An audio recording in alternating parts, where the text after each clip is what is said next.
Welcome to I Drink Your Podcast, where we drink and talk about movies from 2007. The fourth dimension will collapse upon itself, you stupid bitch. Shut up, I'm a man and I know what's good for me. Bountiful penis. Amen. Boy, my ass is sore. You can get pink eye from farting in a pillow? Yeah, but you gotta be bare-assed. I'm gonna invent a toothbrush for your butthole. It does the trick. Paddington Bear. He's a homewrecker? Yeah, he wrecks homes. You are a murderer of love. I drink your podcast. I drink it up.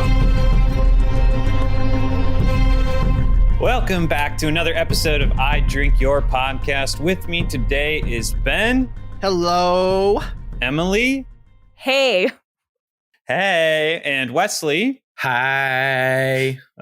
We're getting better and better. Okay. And our very special guest, M from Verbal Diorama. Welcome to the show.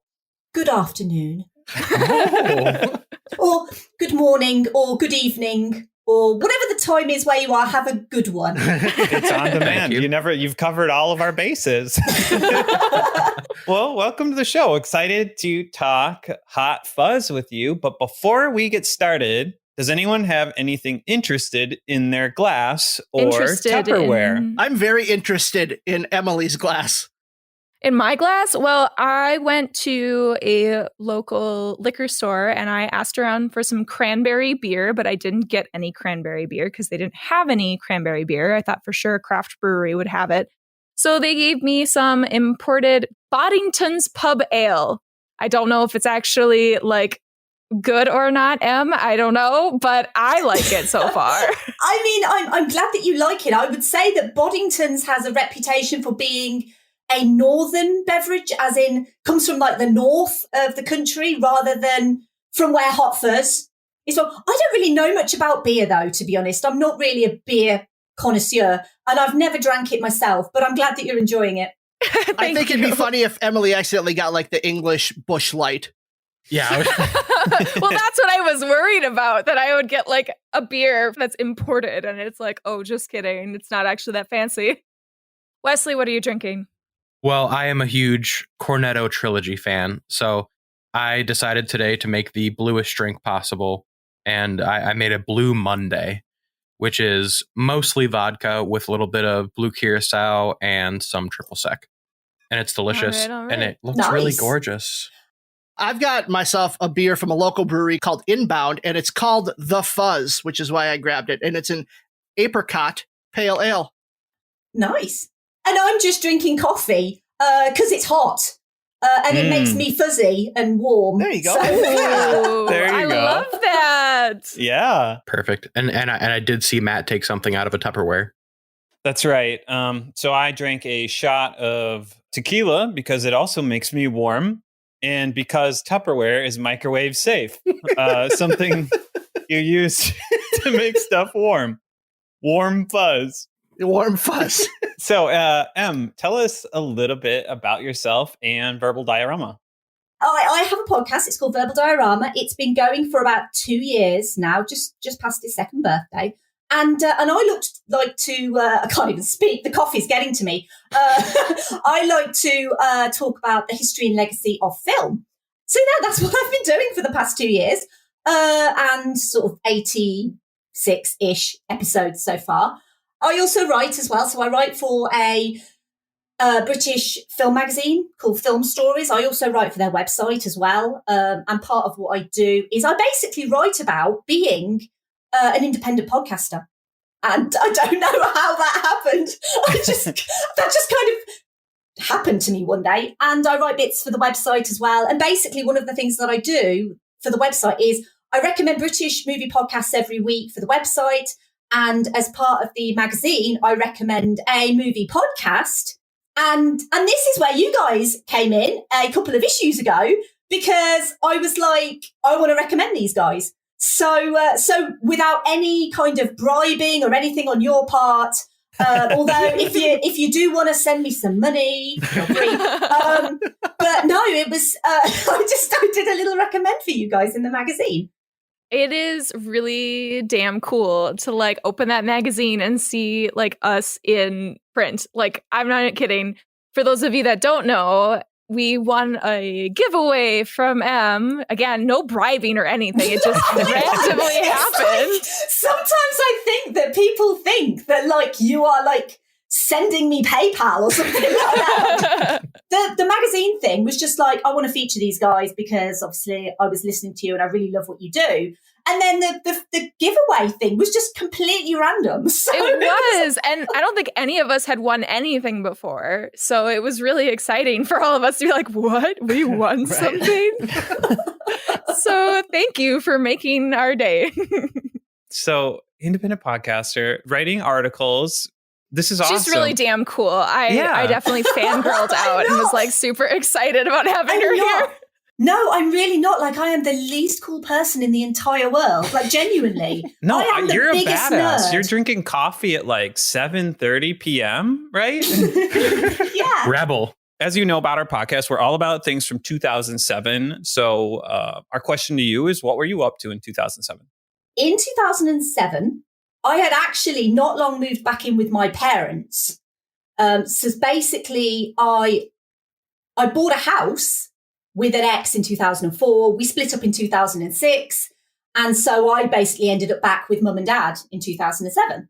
And so I was like, my relationship's broken down and I was in a new job and it was a really awful job. It was like one of the worst jobs ever. Like the boss was just one of those like people who you're like, are they going to fire me today? Like it was one of those. It was really stressful.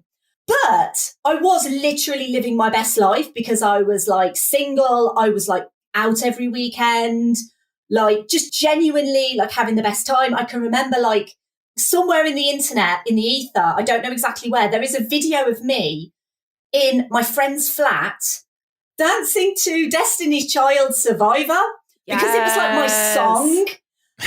Because obviously I'd broken up with my ex and I was all about being a survivor, you know, and all of that. Like, I hate men, like I'm going to be on my own. Men aren't the be all and end all of everything.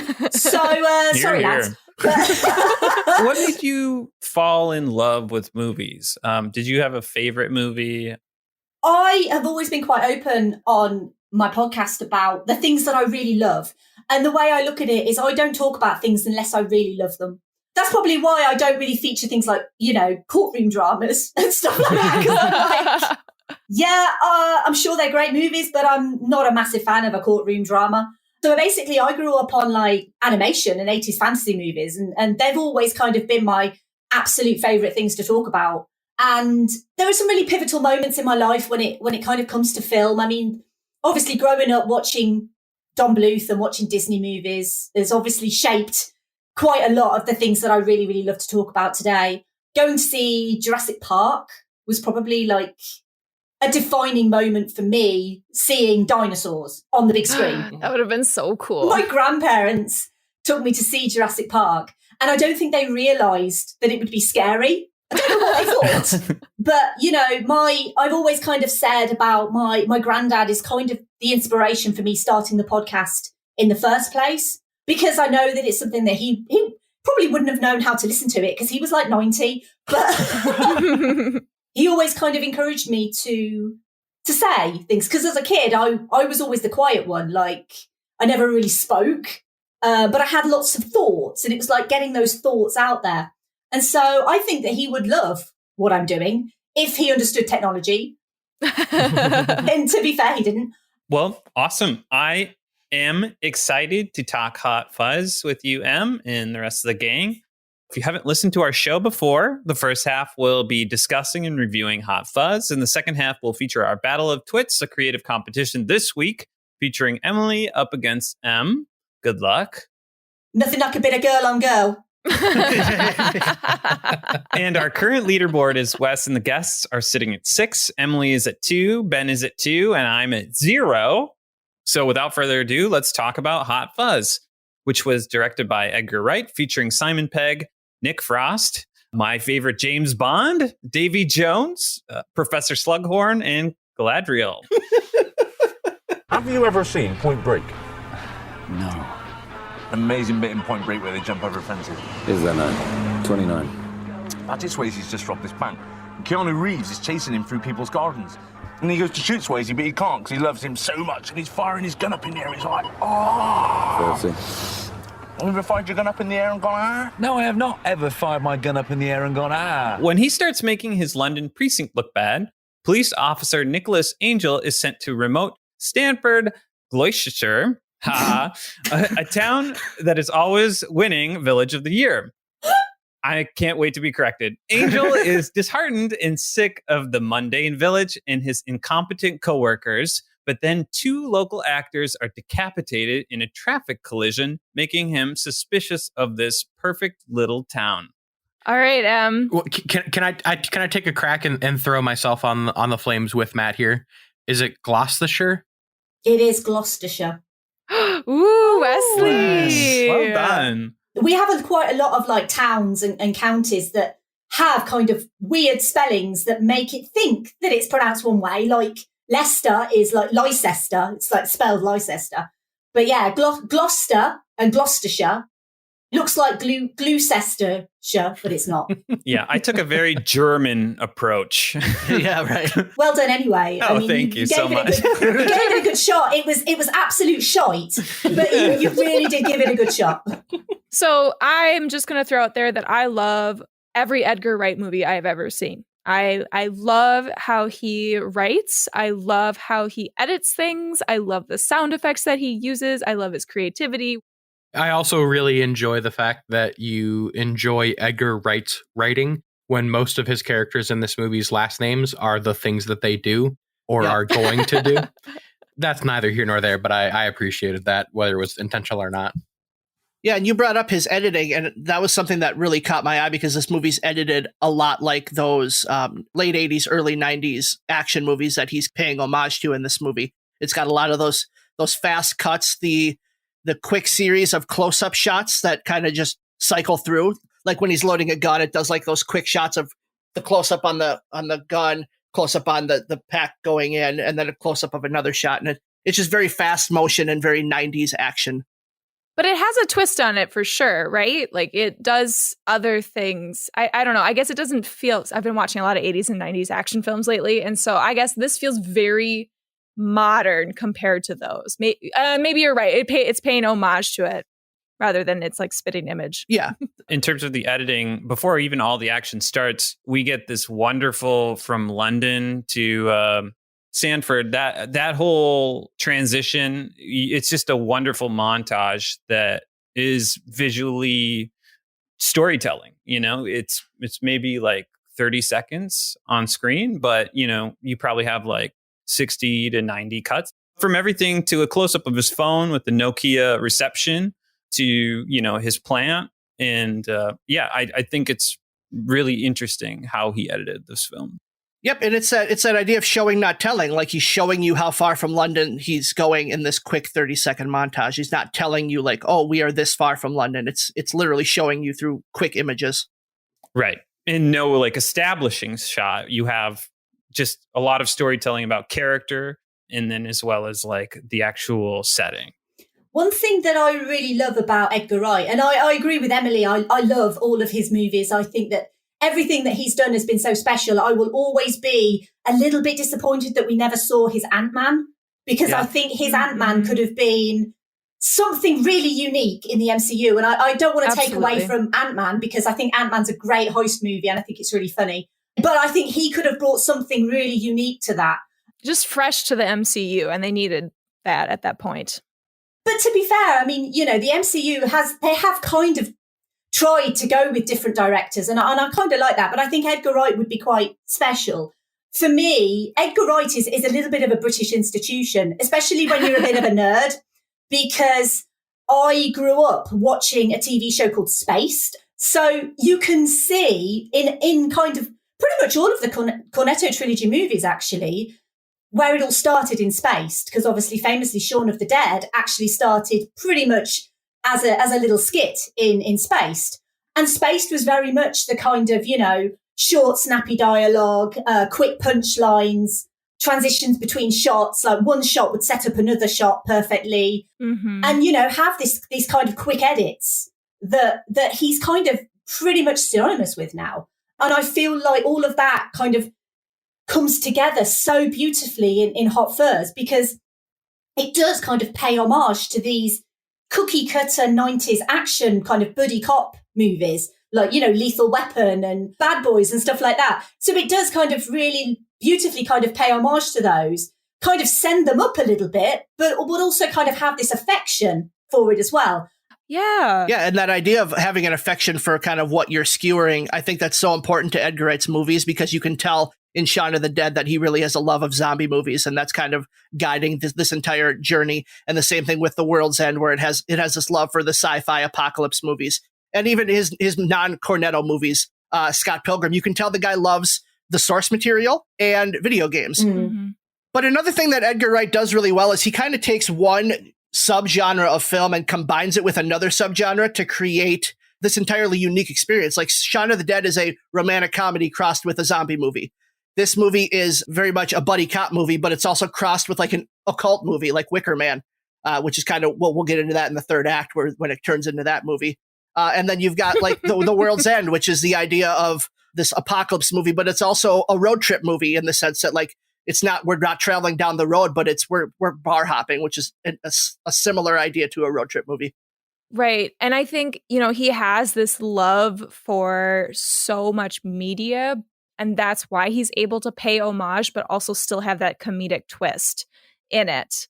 We've talked about this before when it comes to like making fun of something, having some sort of comedy aspect or mockumentary, anything like that. You need to have some sort of love and appreciation for where you came from or where it came from to then make something that hilarious for the audience. Yeah, one of the things that I found the most interesting when kind of looking into the Cornetto Trilogy specifically was one of the core ideas in all three of these movies is the dangers of perpetual adolescence, which I had never thought about. But like when you look at, especially at this movie, it's Nick Frost that carries it in this movie. It's King, I can't remember his first name, but in The World's End and Shaun of the Dead is obviously this idea of like responsibility kind of taking over your personal life in a real relationship as an adult. So that's something that I never realized before. And I think just as I was listening to everybody here talk about that rings so true. And I think that's why it's so accessible to most people, because everyone in their life had that point, hopefully, where they were like, I'm not a child anymore. I have things that I have to do. A lot of the time, if you watch a movie and you enjoy it, you kind of feel like you can relate to it sometimes to a certain degree. Mm-hmm. And I think everyone can relate to kind of not wanting to be a grown-up and not, absolutely. And not wanting to have those responsibilities. It's only when the characters, when you're talking about Sean or Gary King or Danny, it's only when, they have to actually start to grow up that, shit gets real. That's kind of the whole point. And one of the things that I kind of love the most about Edgar Wright is the Cornetto Trilogy is exclusively set in Britain. So it kind of adds this kind of additional flavour, so to speak, flavour Cornetto. Do you guys have Cornettos in the US, by the way? Do you know what a Cornetto is? No. You've never had one? No. When I was growing up, having a Cornetto was like the lap of luxury. When you're a kid and you go to like the shop and you're like, Mum, can I have an ice cream? And if she was like feeling, like we didn't deserve it, you'd get like a really shit one, like a shit, like fruity lolly. But if she was feeling generous, you'd get a Cornetto. And that was like, oh my God, I've been the best kid, like, because I'm getting a Cornetto. So that's how much Cornetto means. Well, that's how much it means to me. I can't speak for the whole of the UK. We're going to count it. The whole UK feels that way. It's so grounded in Britishness. Mm-hmm. In that he does have this ability to pay homage to these very American-centric things, like the buddy cop movie, like the action movie, like, zombie movies to an extent. You don't find many zombie movies that are based in the UK either. And what I really love is that we're on a podcast. I'm in the UK. You guys are in the States. And you guys can appreciate this movie just as much as I can, despite the fact that it is so rooted in its Britishness. And we've never had a Cornetto. I feel like you're missing out. And the thing is, I can't even send you any because they would melt. So we're talking a lot about like adolescence and childhood. And I think it's kind of interesting because a lot of the characters in this movie are old people that are rooted in their own ways and things can't change. And like only one school child at a time in the store, and the hoodies, they're wearing their hoods and anything different. And so I think it's actually very interesting in this movie in particular, where it has that kind of contrasting feeling where you have, like, as you said, Wesley, adolescence is a primary theme, but we have all of these old people stuck in their old ways. Well, and the interesting thing about this one to me is the idea that Nick Angel almost is an older person that needs to kind of accept his adolescence again. Like he's kind of lost that sense of childness that he needs to gain back. So as Danny comes back towards the middle, Nick has to meet him in the middle as well. And that's where we really get the core relationship of this movie. I only child I couldn't see the view anymore. Was he Mumbo? Right. What did he say? Said how's his edge, huh? He only chopped him down because he couldn't see the view no more. What's he on about? What did he say? He said an edge is an edge. He only chopped it down because it spoiled his view. What's Reaper moaning about? More grisly accidents keep happening in Stanford, but police officers and neighbors continue to smile and wave away the nosy Angel's accusations. After all, Stanford is Village of the Year. Danny and Angel start their own investigation, but run into countless dead ends and end up in a fight themselves. However, Angel gets attacked in his hotel room by Lurch, and he finally gets a lead and heads to the Stanford Castle alone. I loved how the accidents were so fucking insane. And obviously they weren't accidents, they were real things. But like the decapitation, the spike thing from the castle falling onto poor Tim Messenger, the journalist. Everything was so dark, but it was exaggerated in a way that you couldn't help but laugh with a complete horrified face. It's just, you know, you're laughing at like people being decapitated and stuff. And then what I really love is the way they explain it away. So it's like, oh yeah, she just fell on her shears. Right. Everything is explained away. And it's kind of the point of like the older people, we should say, who are so desperate to keep Sanford pure in this kind of weird way. And I was thinking quite a lot about this because I kind of feel like, and I kind of don't want to take it too political because, you know, I hate talking about politics. Go political with us. It's fine. But I feel like, you know, the kind of residents of Sanford, they don't want indescribables in their words to be in their village. So they talk about like the traveller community, you know, that they're coming into the village and that they're kind of perpetrating all these things that they don't like. And it kind of reminded me very much of Donald Trump. Yep. He didn't obviously out and out say, I don't want certain people in, but he kind of did say, I'm going to stop people from certain countries coming to America because we don't want them here because they're, they're not Americans. Certain people are rapists. Yep. We know. Exactly. And it's the same sort of thing in this movie. It's like this movie was kind of like predicting so many things about the Trump campaign. I don't know if the Trump campaign actually watched this movie and were like, ideas. But, you know, it is kind of the same. Yeah, and Em, I'm going to throw it back over to you again because Brexit is a similar mentality to that idea, isn't it? Where we want to keep things British and like the status quo of what we've kind of grown up as being Britain. Is that an accurate statement?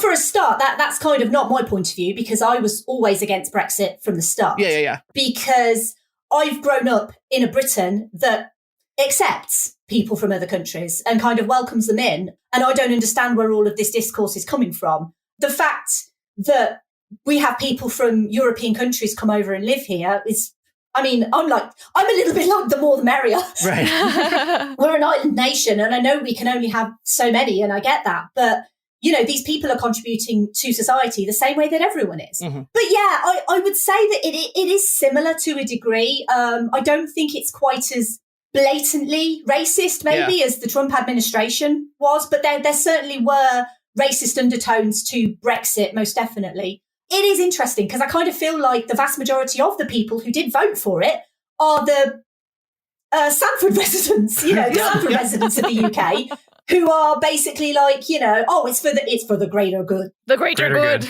But it's not. It's not for the greater good, because why would we be better away from these other countries that support us and we support them? Yeah, I don't see how it's the greater good personally. The greater good.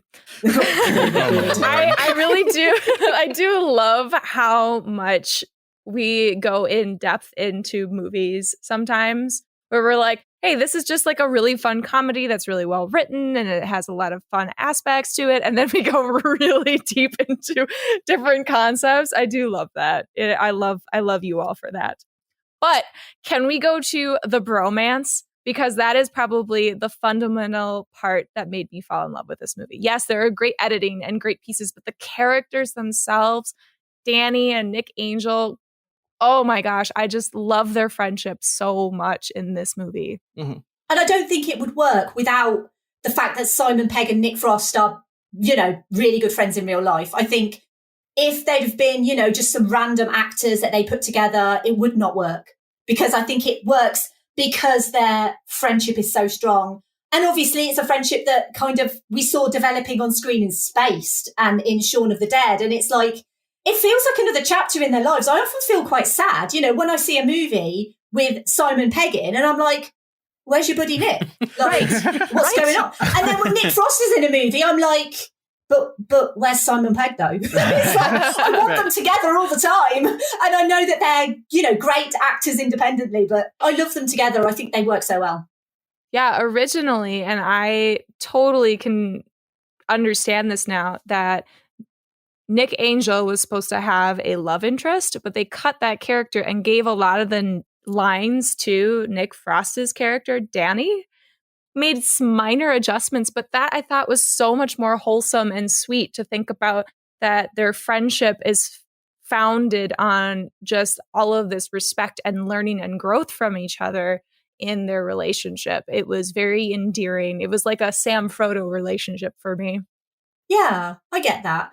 And I kind of like that it treats their relationship as a proper friendship, as a close friendship, as opposed to some movies, especially like manly action movies where, the male characters would be afraid of showing emotion to each other or hugging each other or, anything like that because, we need to be macho, you can't cry because that's not macho.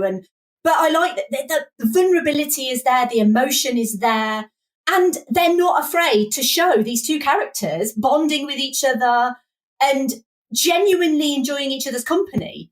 And, having that kind of bromance and not being like complete macho characters all the time. And I really love that because it would be so easy for this movie to just revert to the standard action hero template of we can't be close to each other because we're men and men don't do that. And it's like, nah, actually, men can do that. Men can be emotional. Men can be close to each other. Men can share things with each other. I love those two together on screen all the time. I think one of my favorite scenes is you've never taken a shortcut before, and then Nick Frost just runs through the fence, which is obviously paying homage to an earlier film in the trilogy. So I don't know, I just really loved every scene with them together, which is like 80 to 90% of this movie. Yeah, I really enjoyed. Not only that it was a bromance, but it was a bromance based on something that we got to watch develop, which was, I think, a like professional respect from Danny to Nick. And so many of my notes this week were just quotes. She's not a policewoman. Yes, she is. I've seen her bra. What made you want to become a policeman officer? I love that line. Yes. The scene where Danny finds Nick after he's fought the Hound, which it still blows my mind that YARP Michael Lurch is the Hound. But after he finds Nick after that fight, he says, "Oh my God, what happened to your piece, Lily?" Instead of like going, he just cares. They care so about sweet. each other. And I love how they do a lot of storytelling with that dynamic between good cop, stupid cop. and he's like basically teaching him as they go. And there's so many opportunities for jokes, and then also like developing the story, like where he's telling him to drive safe, and he's like, he's the guy you pulled over, and it's just like he's able to just kind of like hit us over the head as the audience with what's happening. Yeah, and I think that Danny and Nick relationship in the hands of a lesser director would have relied a lot more on that knowledge of who Nick Frost and Simon Pegg and that they're friends in the first place. But it doesn't do that, and instead it establishes that dynamic within this movie. Like, I think of how they handled Nick Frost and Simon Pegg and Paul, and you don't really see like why they're friends other than just like we're told they're friends. And it does that a lot too in other comedies, where I think of John C. Reilly and Will Ferrell, where they established their friendship in Talladega Nights and Step Brothers. And then since then, it's just kind of hindered on, they're friends. We as an audience recognize them as friends. We don't need to establish that relationship in this movie. Yeah, that's a really good point, actually. I didn't think about that. But yeah, Paul is an interesting movie. It's a movie that I don't dislike, but I think you're right. You don't have that foundation. It's like it depends on you knowing these people. And going, they're best buds in real life. But yeah, there's definitely a difference there between how they're directed in something like Paul to how they're directed in this, most definitely. That's a good point. How's Lurch? He's in the freezer. Did you say cool off? No, I didn't say anything, actually. Shame. There was a bit earlier on that you missed when I distracted him with the cuddly monkey, and then I said, playtime's over, and I hit him with the peace lily. You're off the fucking chain! After Angel discovers the Neighborhood Watch Alliance has been carrying out these murders, he's attacked and then saved by Danny, who encourages him to return to London. But the next day, Angel arms himself with confiscated guns from the evidence room in order to arrest the NWA. Danny helps him, and they engage in a shootout with the old villagers. They convince the other police officers to turn against Danny's father and to help take down the NWA. Everything about this ending builds from the rest of the movie, and that is just a masterclass on how to tie everything back together in such a fantastic, hilarious way, even though there's intense action going on. No, this movie's all about setup and payoff. All of the setup in this beginning where we meet the townspeople, and it's like, why does he have a trench coat? Why does she ride a bike?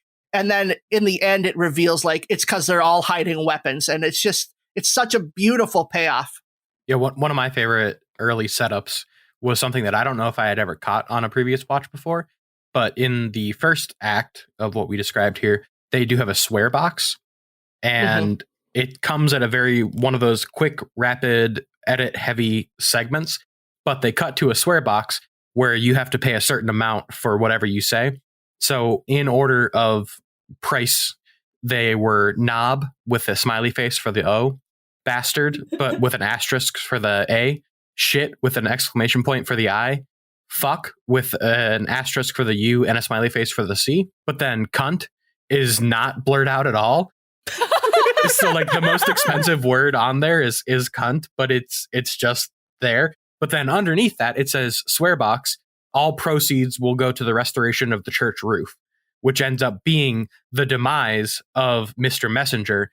Having seen this so many times, you really start to appreciate all those things because they don't hit you over the head in the beginning that this is something you need to pay attention to, or this is the thing that's going to come up later. Well, and then setting up the existence of that box to later when they're having the argument within the precinct and they're swearing and the partners are standing by the swear box just pushing money in. Thank you, Danny. And the sound to it. This movie is so rewatchable because of those little pieces. Like the more and more I watch it, the more I value all of the time and effort every single person put into this movie. Like, this is super minor, but I didn't think about this when the Andys say everyone and every farmer and their mom has guns. And then later when they when Angel sees the farmer after he gets hit by the car, he yells out, "Mom!" and she has a gun too. And it's just like all of these tiny little pieces putting themselves so together. Intentional. Yeah, It is brilliant. I think I always recall there's like a comment at the start of the movie, something like everyone's packing or something like that. And literally everyone is packing in that village. And it is a masterclass in setting something up and then letting the audience almost forget about it. Yep. Mm-hmm. Because I think a lesser comedy would hit that over the head and be like, everyone's packing, everyone's packing, everyone's packing, and just repeat it. But this movie, it's like, no, we'll say it at the beginning, and then at the end, we'll show what we mean when we say everyone's packing. Exactly. You know, and it's little things like Simon Skinner is probably one of my favourite characters. And the fact that he's like, you need to stop me, I'm a slasher. You'll catch me later. I'm a slasher of prices. And all of these little digs that he gets in. And as the audience, you're kind of thinking, well, is there something going on with him? Like, or is it just a play on words? Right. And all the sinister sound effects too makes everything even more confusing. But then, yeah, it just pays off later. Yeah. I mean, this is probably the movie that I quote, apart from The Mummy, because I quote The Mummy a lot, but I quote this all the time. So, like, people ask me questions and I'll be like, YARP. And, you know, You Ain't Seen Bad Boys 2 is a line that I repeat all the time. And one of my favourites is murder, murder, murder. And like, no good catching them killers then. No good catching them swans then. It's the only accent that I can do. Genuinely. And I love the accent. Like, it's one of my favourites, but I'm shit at accents. Speaking of different accents, there are lots of cameos, including Filch, that has just the accent of, I don't even know. What is that accent supposed to be, Em? I think it's basically, so the West Country accent, I mean, obviously I'm not from the West Country. I don't know if you've figured that out. But there's quite a lot. So obviously the UK is a small island nation, but there's a lot of very heavy regional accents. So I basically live in the Midlands. So apparently I have a Midlands accent. I don't think I do. But, you know, you have all sorts of different accents. I'm not going to do them because I'm shit at accents. But, you know, you go up north and you have, like, you know, Scouse accents if you're from Liverpool, or a Geordie accent if you're from Newcastle. And the Gloucestershire area, that would be like a West Country accent. And I think it's like a play on, if you have a very thick accent, like regardless of where you live in the UK, you can have a very thick accent. Mm-hmm. And sometimes it is almost intelligible, if you know what I mean. But I think it's kind of played to the extent that he's basically mumbling his words, just for kind of the joke of, you need a translator. So you've basically got the police officer who's got a very kind of thick accent, and he's the translator for the guy with the even thicker accent. And then you've got Danny, who's basically translating the end. Perfect. I just needed to know. I mean, it sets up the whole kind of, you know, the whole arsenal of weapons and stuff thing very, very brilliantly. Mm-hmm. And then also later, Nick Angel now can understand the police officer that has a very thick accent. And so it's just like all of these little payoffs are just wonderful. Do we cover all of our cameos yet either? Because we have a laundry list of there's huge, a ton of huge names. And the amount of people that are not even, at least according to IMDb, are uncredited in this movie is crazy. Like Cate Blanchett is on IMDb as uncredited, and she only has a part where she's fully masked up in her crime scene investigating wardrobe. But Cate Blanchett, Steve Coogan, Peter Jackson, Garth Jennings, Edgar Wright are just the five that I stand out to me as like, I can't believe that those people were in here and were uncredited. And then you've got characters within the movie who are played by people who are now much more famous. Like you've got Olivia Colman as the female cop. Yeah, love her. It blows your mind now to see her, like, she's winning Oscars every year. Yeah. And she's in this movie spouting sexual innuendos. Doris is one of my absolute favorites. Doris is my idol because the amount of sexual innuendos that I can put out in a day, I always think, you know, Doris would be proud of me. Yeah. Yeah, and just in case anybody didn't catch it at the beginning, M did quote Doris and saying nothing like a bit of girl on girl action. And there are a lot of British comedians and famous actors that are in this movie too that, like, I didn't know, but now I recognize as someone who is now actually exploring a lot more the media that I have in my life. And so, like, who like stood out to you? Like, were you like, oh my gosh, that's that person? Yeah, I mean, Steve Coogan. There's just so many like names in this movie that are like British comedy royalty. Legends, yeah. You know, the likes of, obviously, I know that he's quite well known now, but Bill Nighy, Martin Freeman, Steve Coogan. Stephen Merchant, yeah. Oh, I love him. Paddy Considine. I know that, I think because he was in The World's End as well. And obviously Olivia Colman. This always quite surprises me, because when obviously Olivia Colman was getting all of her accolades for The Favourite, everyone in the UK was like sitting here going, well, yeah, she's Olivia Colman. She's awesome. Like, we know she's amazing. And the same with like someone like Martin Freeman. Like everyone's like, oh, you know, Martin Freeman. Oh, isn't he from Sherlock Holmes? And isn't he from The Hobbit? And we're like, no, Martin Freeman has been like British comedy royalty for years. Like, where have you been? But that's the thing with these movies. And like with Shaun of the Dead, you know, and The World's End, like you get these beautiful little moments with these actors that have kind of gone on to like bigger and better things. Like I say, for a British person, these movies are gold. I don't think there's any British person who's listening to this podcast who doesn't like these movies. I mean, I'm happy to be proved wrong. Wes, what else did you notice in this movie since you've seen it many, many times? These are just a few of our incredible thoughts. I don't know whether it was a case of me having seen it so much or me just enjoying it so thoroughly. I really didn't have all that much. But one of the things that I did notice, which unfortunately I think spoiled a little bit at the beginning when Matt was reading Act 1 summary, but at the very end, when you have the getaway chase scenes, all I could think about was Slughorn and Bond at it again.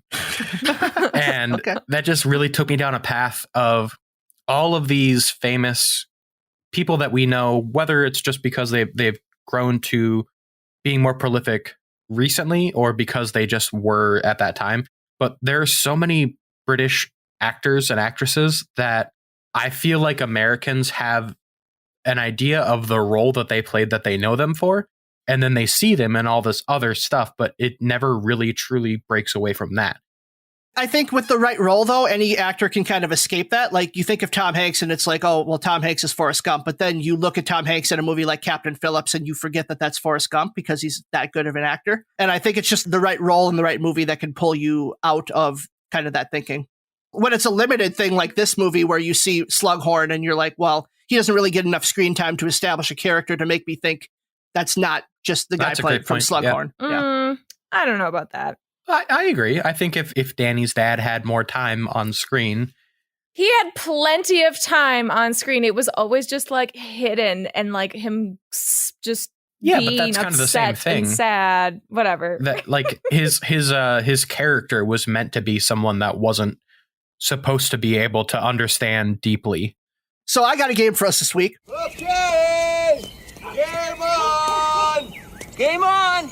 Game on! And it's called Hot Fuzz. So M's going to play today. I'm going to give you a Muppet, M, and you need to guess whether I find that Muppet to be sexy or not. Okay. Okay. Hot Fuzz? Hot Fuzz, baby. Hot Fuzz. Oh, Lord. Can I get 60 seconds on the clock?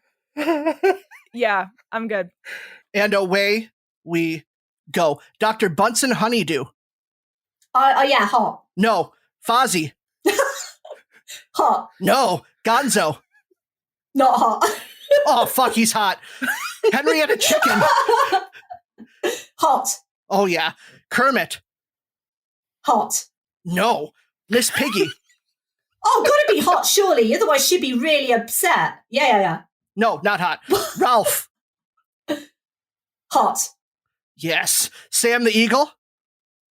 Not hot. Oh, he's hot, baby. Scooter. Well, he's quite nerdy, so hot. No, he's not the good nerdy. The Snowths. Hot. Yeah. Swedish Chef. Hot. Oh, yeah. 4 and hot. How many did you get? Not many. Oh, 4 out of 11. That's not quite good enough. Thank you for playing, Em, but you are not a winner for this game today. Yeah. Wow. thank you for playing. Your subjective opinion about them being hot came across so snooty. It really did, Ben. You asked. There is a right answer. How can you not find Kermit hot, though? Kermit's like... Yeah. He's just really sweet and kind and lovely. And he's for a frog. I mean... Yeah, but he's all scrawny and kind of lanky and... I need some bulk to my men. Yeah, I find Jim Henson hot, but Kermit is gross and small. I think Miss Piggy's going to want words with you because, I mean, she is kind of the queen of the Muppets, isn't she? And, she's a full-figured lady. She's busty. She's gorgeous, lovely blonde hair. I don't see why anyone wouldn't find that hot, personally. See, her personality, though, is just not sexy to me. Like, she's off-putting to me. Wow, yeah. He's all over the board if he says no to Kermit and Miss Piggy based on personality. Hold on a second, though. You said about finding them hot. No, I said sexy. The name of the game was Hot Fuzz. But it was, I find them sexy? Wow. Whatever. This is so subjective and dumb. I love it. You wouldn't get to know Miss Piggy. You'd just see her. If you just saw her, you'd be like, she's hot. You didn't say it was, I'm going to get to know the character and find out if I like their personality. But they're famous. I know their personality. It's like a celebrity. I can say whether you're sexy or not because I know who you are as a celebrity.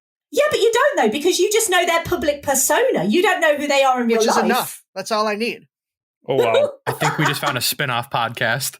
We're going to go something less controversial than Muppets being sexy or not. We're going to go into some math. So get off your act, let's do some math. Because my students are actually starting to get into parabolas right now, and I want to really do projectile motion with them where I'm throwing stuff around, I decided to calculate how high did Nick Angel go when flipping over the fence. So, using a quadratic function for projectile motion, I first had to calculate the time it took from the starting point to the ending point, and then I had to use that to figure out the velocity of his jump, which was 16 feet per second, which is also 10 miles per hour. And then I had to figure out the maximum height, and so I used a graph instead of having to go through algebra. So Sergeant Angel was at a maximum of 9.67 feet, which is 9 feet 8 inches. And he must have used a trampoline or something, because that's very abnormal. That's really clever. I will admit that I am really bad at maths. Genuinely, I'm terrible. You know that gif of Winona Ryder, like, huh? What? Huh? Yeah. That's how I'm like right now. Like, that is my face. Matt, you got a summary of this movie for us? Let's see it pop up. Pop it up. That's not it at all. It's not exactly Point Break. It's a murder mystery action take on Good Cop, Stupid Cop, and in England. Nailed it. Okay. Yeah. Yep. All right, we know we all love this movie, but give us your review of Hot Fuzz. Hot Fuzz spoofs and pays homage to 90s action comedies and buddy cop movies, as well as the gentrification of towns, and comments on the idea of perfection and that anyone not seen as perfect should be removed. Edgar Wright's high-octane and trademark quick edits are ideal for the genre, and Simon Pegg and Nick Frost's chemistry is off the chain. There's plenty of references to action movies and in-jokes for fans of space and Shaun of the Dead.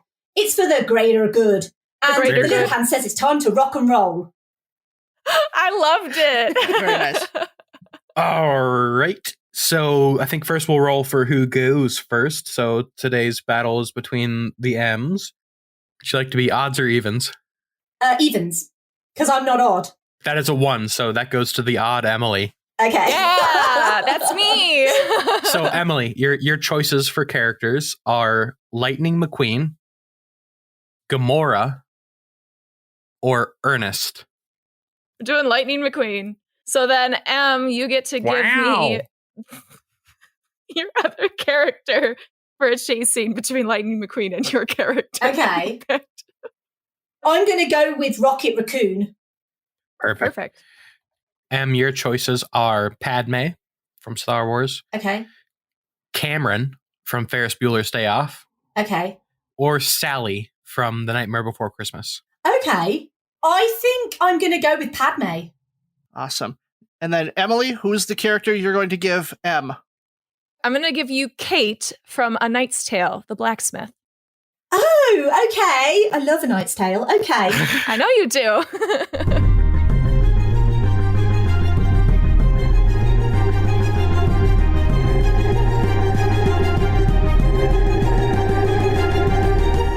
And now it's time to play Battle of the M&Ms. I will pose 3 depth charges to our expert M's and let them try to quick edit me the best answers. The YARP of each round will get 1 peace lily. Second place will get a stone-shaped pyramid through the top of their head. Oh. I will be more easily persuaded by the answers that promote the greater good. The greater good. Thank you. M's, are you ready? Absolutely. YARP. Oh, shit. I already fucked up. Bonus point.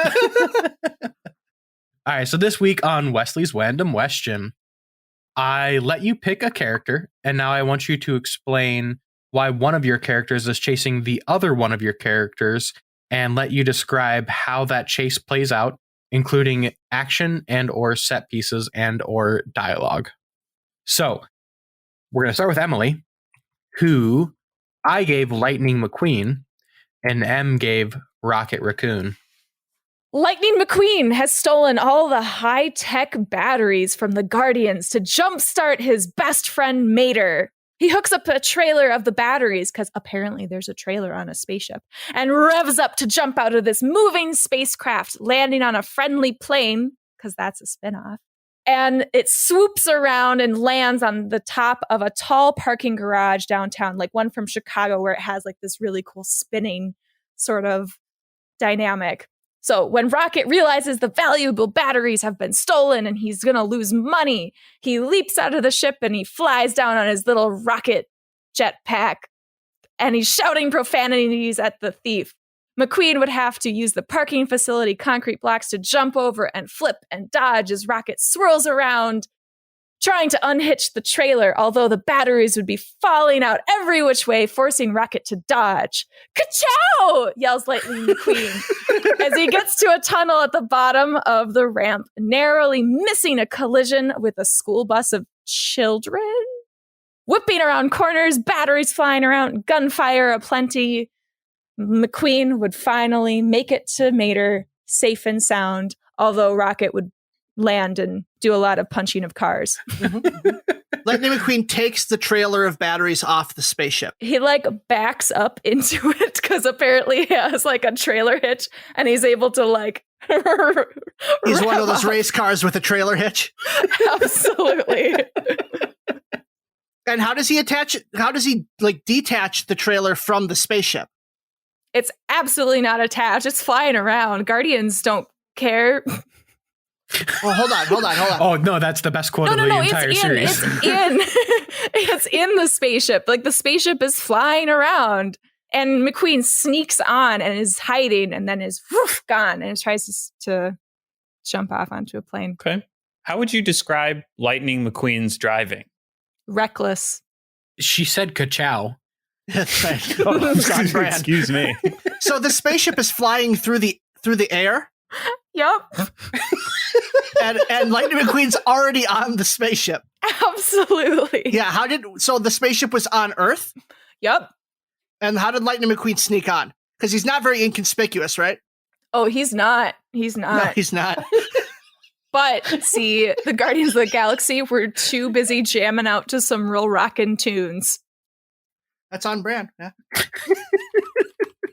M, you chose Padme, and you were given Kate from A Knight's Tale, everybody's favorite Kate. Yeah. So I've kind of written mine like a scene with like dialogue. I love it. But I'm not going to do the accent because I can't do a Scottish accent. So while working on the latest piece of armour for Ulrich von Liechtenstein, Kate has inadvertently created a wormhole into another dimension to a long time ago in a galaxy far, far away, as Senator Padme Amidala leads her people during the Clone Wars. Kate's arrival on Naboo as the first battle of Geonosis, I don't know if I'm pronouncing that right, I Googled it, occurs, signals a halt on both warring sides. The air is hot, the atmosphere tense, neither side wanting to back down. What the? Kate mumbles to herself as she looks around, witnessing the carnage around her. You there, are you a Jedi? Padme shouts. No, I'm a blacksmith. Kate responds. This is really shit. I'm so sorry. I love it. Keep going, please. No, I love this. A blacksmith? I know not of this. You must be some spy from the Republic. I swear, I'm just a blacksmith. A woman, but a blacksmith. This is so shit. Padme draws her weapon. Kate, realising she's clearly in the wrong place at the wrong time, decides to turn back. Maybe the wormhole will reopen if I get away from this fight. In seeing Kate's retreat, Padme gives chase. The heat spurs Padme on to catch this woman, to find out what she knows. A person doesn't just appear out of nowhere. Padme knows that strangers can rarely be trusted. Look, love, I don't know where I am or what I've done to get here. I'm not the enemy here, Kate shouts behind her as Padme quickens her pace. So, you mean to discuss terms for your surrender? No, I'm not the bad guy. As intelligent women who have made names for ourselves in male-dominated situations, maybe we should just sit and discuss rather than jump to conclusions. Padme stops, realises Kate's right, and like most women, they get shit done. They discuss the issue and they resolve it without unnecessary violence. Oh my God, I love it! It was a masterpiece. You really captured the character's dialogue really well. You really did. Like, really well. No, I didn't do a shit. Just to be clear, Kate was working on armor and somehow opened a wormhole into a galaxy far, far away and a long, long time ago. Yeah. So as she's working on the armor, she's obviously using like a big hammer. And she's obviously like hammering, and I don't know, maybe it's like a Mjolnir situation, who knows? But it creates like the sparks create a wormhole and she gets sucked through. I love it. I mean, as a science teacher, I can't argue with any of that science. It's genuine science. Yeah. If aliens came to this planet, if we just sat and discussed with them, then we wouldn't have like Independence Day. You know, there would be no blowing up. It would just, it might be a bit like Mars Attacks.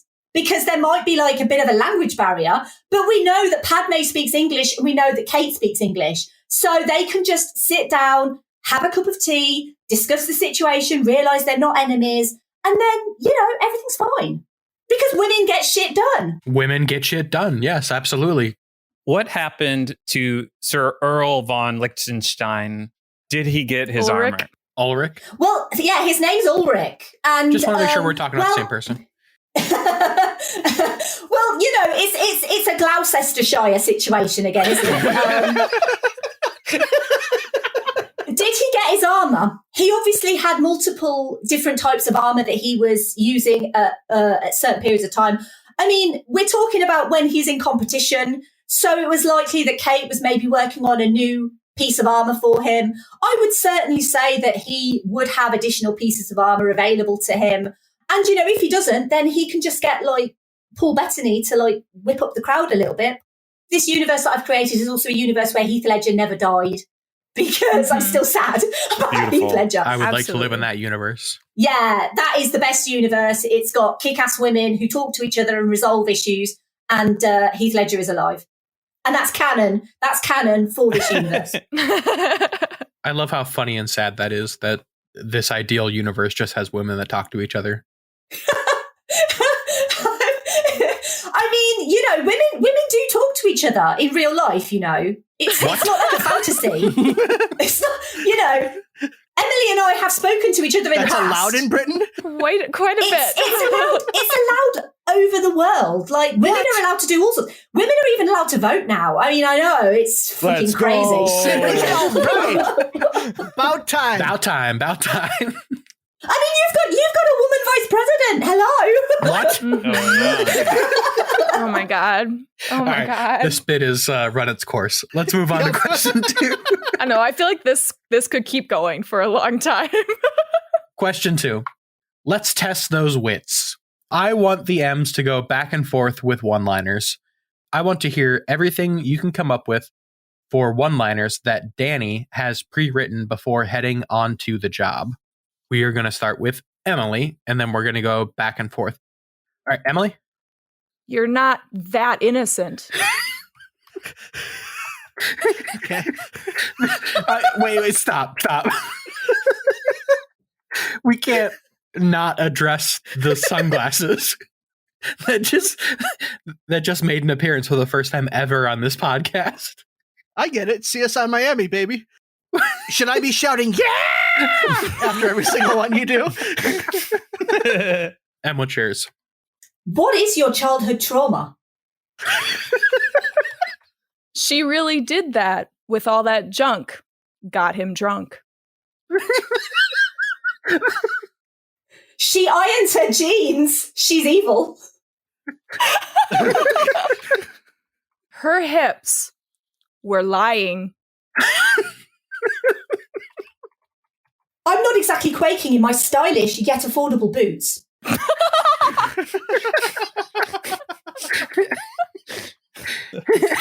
I know who.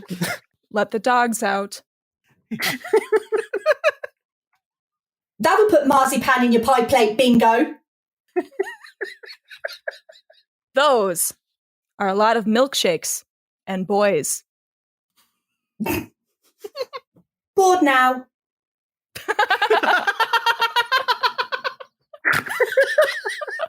Very good. So clearly 2 themes for each of you. Emily, you went with pop songs, right? Specifically 2000s. Okay, very nice. And then Em, you went with Buffy quotes, is that correct? Yeah. Yeah. Very nice. I really, really, truly think that Danny would not write anything original. Absolutely. No, you're absolutely right. You So both that's why nailed that. I felt like we did a really good job that he would not write anything original. Yes, I feel akin to Danny. On to question 3. I genuinely love this trilogy. So what if it was a quadrilogy? So I want you both to pitch a 4th movie in the Cornetto Trilogy, quadrilogy, whatever you want to call it. And I hope that you can convince Edgar to maybe actually add to it. So we are going to start off with M for this one. My pitch for the 4th movie in the Cornetto Trilogy / quadrilogy is based around the fact that Edgar Wright loves to take classic movie tropes and classic movie genres and basically update them, set them in the UK and basically put a little spin on them. So that's what I've tried to do with this.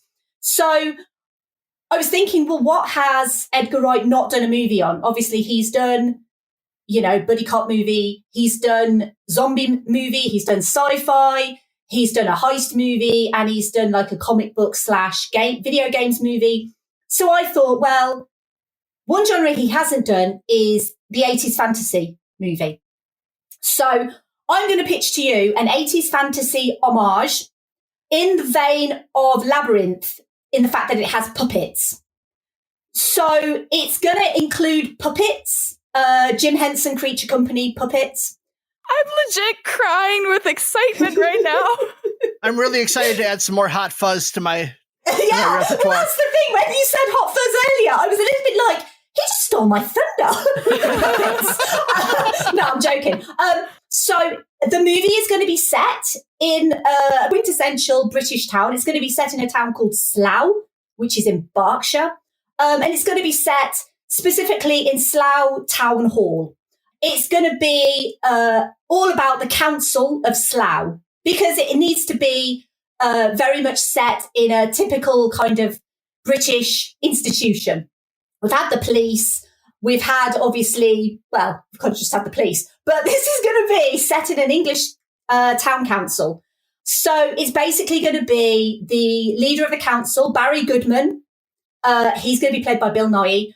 He's set to be overthrown in the upcoming elections by Eve Ville, who's going to be played by the magnificent Emma Thompson, because we need as many British actors in this movie as possible. So in order to assist Barry Goodman, the head of social services, who's actually called Chuck Norris, that's his real name. So Chuck is going to be played by Simon Pegg, and he basically wants to help Barry keep his job. He doesn't want Eve Ville in the position because she's going to cause all sorts of carnage. And Chuck gets a mysterious email, and he gets an email from a guy called David Bowie. David Bowie is played by Nick Frost. That's his real name, by the way. And basically, David tells Chuck about a mysterious artifact. It's called the MacGuffin. And the MacGuffin is the only thing that will stop Eve Ville from taking over Slough Town Council. What they need to do is they need to assemble a team to find this MacGuffin. And so they basically This is like a scenario where puppets are just like working in the town council. Like it's like the Muppets in the sense that they are just everyday people, like going about their jobs just like the Muppets would.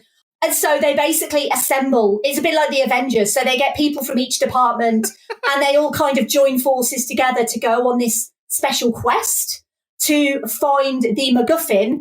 And the only thing that will defeat Evil is the MacGuffin. And the fourth movie in the Cornetto Trilogy is just simply called MacGuffin. Love it so much. So every film of the Cornetto series kind of has a Cornetto flavor associated to it. Is there a flavor to your movie that would represent your idea? Yeah, bacon. Oh, the bacon. Okay. Wait, that's a thing? They have bacon Cornettos? Well, no, but you have got bacon flavour crisps. And then I was thinking, well, you could brand it for like Miss Piggy, couldn't you? And have it bacon flavoured. Because you couldn't really have it like frog flavoured, could you? Because no one really eats frogs. That would only sell in France. Exactly. So it's like Miss Piggy, Miss Piggy could be in the movie. She could have like a really cool cameo in the movie because it would be like Jim Henson Creature Shop. So, maybe the Muppets could cameo as well. That would be quite a cool cameo, I think. Miss Piggy could be like the Cate Blanchett of this movie. Yes. Well, that leaves us with only one last thing to do, which is get Emily's answer. I'm feeling a little intimidated because all I want is that. And now I'm kind of like, oh God, I hate mine. But that's not true. I actually do love mine. And I went down a similar route. So like Em, I was thinking about what has Edgar Wright not done, but in the trilogy. And so I was thinking about different aspects and genres of film that Edgar Wright twists, and he still uses like a lot of similar kinds of tropes, but he uses it to his advantage to make it interesting and fun and new for audience members. So right now, there are two very common genres in our media. One is isekai, and if you don't know what that is, I will explain later, and death loops. Those are very common. And so I wanted to mash them together to make this fourth movie. So our protagonist is played by Simon Pegg, of course, and he's a casual gamer called Robert. After his divorce, he buys a virtual headset to explore a new fantasy MMO to play with his kids. When futzing with his fancy new gadgets, an electrical phenomena surges through the city, transporting him into the world of the game. When he awakes, he learns he is trapped in the very real world of the game, surrounded by fairies and talking animals and bandits and monsters and more. So do you get isekai now? We're good with isekai? If that's what that means, yeah, we're good. You get trapped in a game or into another world. You get transported. Okay, cool. Got it. On board. We would learn of Robert's predicament through a series of match cuts and quick cuts. He would die, wake up in different places, in different bodies and characters around the world. And he would only last a few more minutes before dying again through ridiculous scenarios. And in his frustration and confusion on his last death, he would curse the heavens by flipping the bird and realizing, unknowing, that was the shortcut to revealing the tutorial wizard played by Nick Frost. So Robert would learn to survive by picking up skills and weapons throughout his next life, constantly being berated by the unhelpful and badly timed tutorial wizard. Eventually, Robert would learn that he may have a way of escaping the world by beating the game, although he runs into another quandary. Every time he dies and assumes the role of another character in the world, that character actually dies. And so, I imagine him as a little girl character, but as Simon Pegg, he dies in some situation. Then the next day he walks by someone else and the parents are have a sad funeral. That sounds really morbid. That's dark. So he'd have all these quandaries where he'd start really enjoying the tutorial wizard as a friend and companion, but also would despise him. There would 100% have to be a pub scene where the two get drunk together and they bond over his incompetence in gaming and how things work. And I really do imagine the tutorial wizard wearing blue robes with stars and a little pointed hat. So this is basically Edge of Tomorrow versus Ready Player One. Honestly, I haven't seen them. Oh, okay. Well, that's basic. Yeah. But yes, as someone who has seen both of those, that is kind of what this is. That's how I was hearing it as well. No treasure But it's a hunt, real though. world. It's a real world game because that's what isekai is. Yeah, but I also have a question about... Sure. So when Simon Pegg's in the game, and obviously he dies, and so he inhabits the body of another character, but so if that character is a little girl, is it Simon Pegg that we see, or is it a little girl that we see in the movie? See Simon Pegg. We see Simon Pegg. But the characters would see, like, a little girl. So it's not like Simon Pegg dressed up as a little girl, it's just Simon Pegg. Simon Pegg. Right, That's a good question. Yeah, so the audience sees Simon Pegg, but once the parents are mourning over the dead body, it's of course a tiny child. Yep. Emily, I would like a name for your movie. The Tutorial.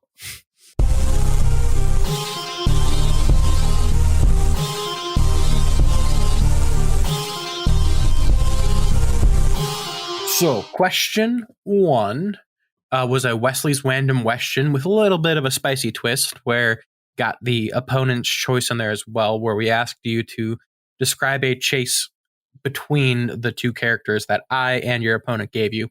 Emily, you chose Lightning McQueen and were given Rocket Raccoon.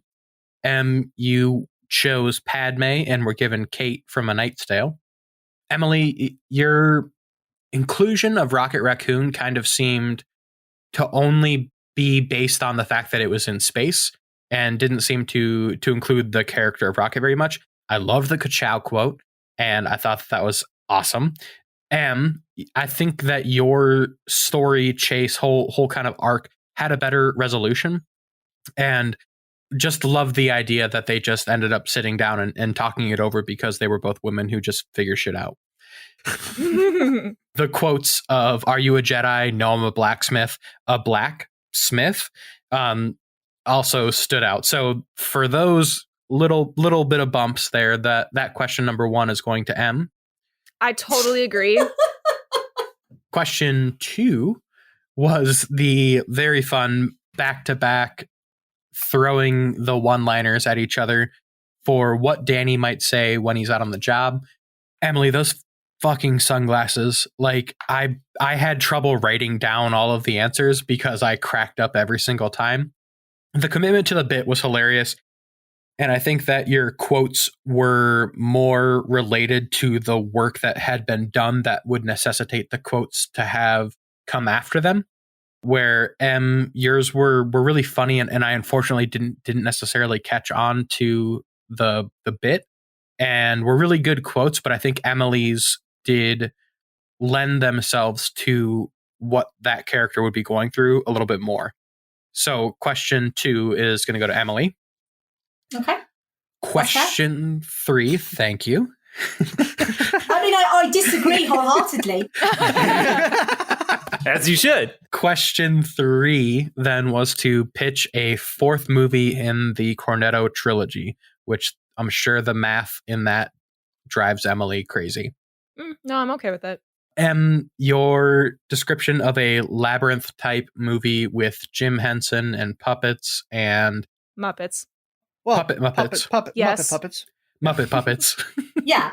It was really nice. Like I think it lent itself to not strain my brain to picture it, and I really liked that, and I thought it was really good. I really did like the fact that you both really honed in on what Edgar Wright does and taking some tropes and really shining a spotlight on them, sometimes in maybe not ironic, but like, shines a spotlight on them in a way that maybe it hasn't been seen before. I really like, Emily, your idea of the video game aspect of it and dying and repeating. I've been playing a ton of Hades, so all I could think about was that while you were describing it. But I think that with her, she had a little bit more clear roles with a deeper roster of the cast, and that the people that always show up in Edgar Wright movies, or at least in this trilogy, she gave a really good description of why that character would be in it, where Emily's felt a little bit more like it could be something else. It didn't necessarily have to be an Edgar Wright Cornetto trilogy. So both super good answers. It came down to kind of splitting hairs with who had a little bit deeper connection to like the core of the question, which was the Edgar Wright trilogy.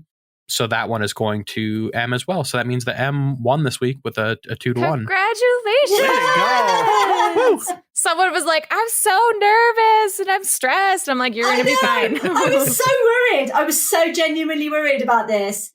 I mean, I did not expect to win anything. So I'm genuinely delighted. Awesome. They were great answers. I thought Emily's answers were so good. It was a pleasure having you on the show talking about Hot Fuzz. Em, would you have anything you would like to plug at this time? And please give us a Keanu reference before you go. Oh, of course. Well, I mean, it's an easy one, really. The movie pays homage to Point Break, and who's in Point Break but the one and only Mr. Keanu Reeves? Yeah, that is my obligatory Keanu reference of this episode. And yeah, if you want more obligatory Keanu references, then I guess pop on over to listen to my podcast, which is Verbal Diorama. I don't just purely focus on Keanu Reeves, although I would love to. And anytime he wants to get in touch with me, if he wants to go on a date or whatever, I know he's got a girlfriend. And obviously, if he's listening, then he needs to call because I'm desperate. But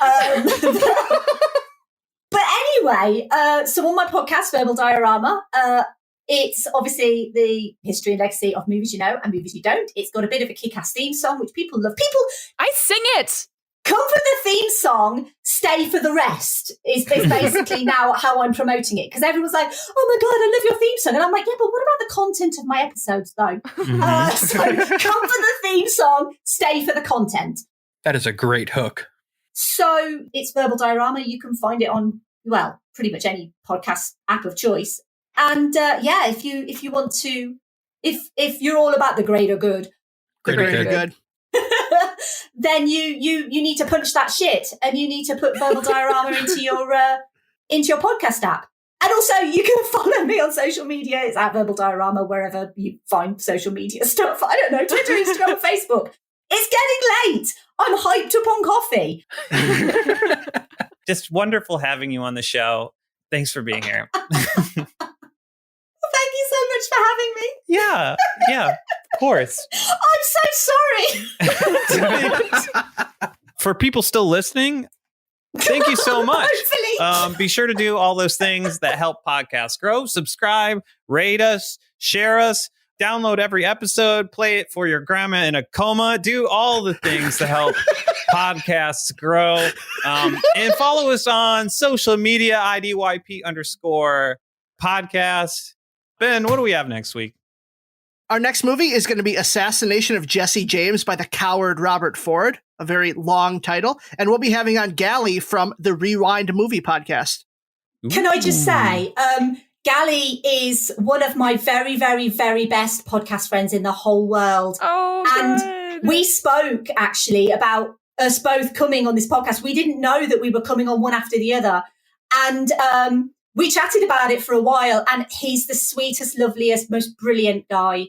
Wonderful. I'm very excited. We have been really good friends. Like, we started like a movie watch club together, like through the lockdown and everything, and we talk pretty much all the time. So the fact that Gally is on after me, I did make a joke on Twitter about being on top of Gally. It was great. Which is true. You know, if you look at the listing, I'm not being rude or anything. It's true. I was on top of him. And yeah, he's the most wonderful person, and he'll be brilliant. Awesome. Well, thanks, everyone. Yeah. Goodbye. Bye, everyone. Bye.